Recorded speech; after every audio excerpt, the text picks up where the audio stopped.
رسول اللہ صلی اللہ علیہ وسلم نے فرمایا، جو نیکی کر کے خوش ہوا اور برائی کر کے پریشان ہوا وہ مومن ہے۔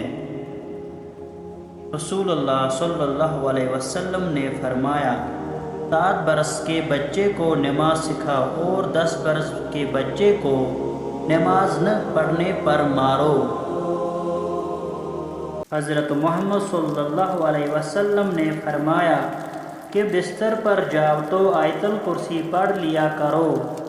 اللہ تعالیٰ کی طرف سے تمہارا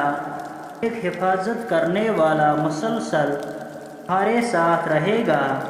اور کوئی شیطان صبح تک تمہارے پاس نہیں آئے گا۔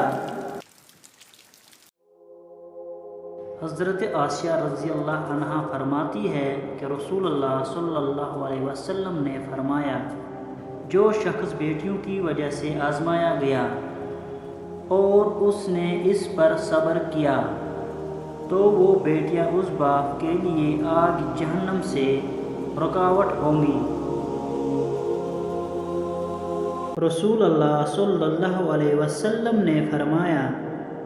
ہر نبی کی ایک دعا ہوتی ہے جو وہ کرتا ہے اور وہ قبول ہوتی ہے، اور میں چاہتا ہوں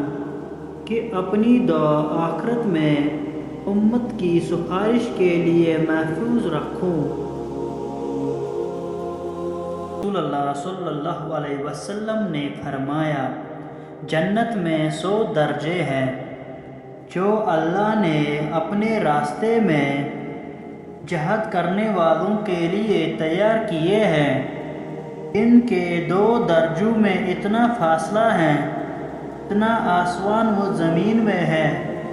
اس لیے جب اللہ سے مانگنا ہو تو جنت الفردوس مانگو، کیونکہ وہ جنت کا سب سے درمیانی حصہ اور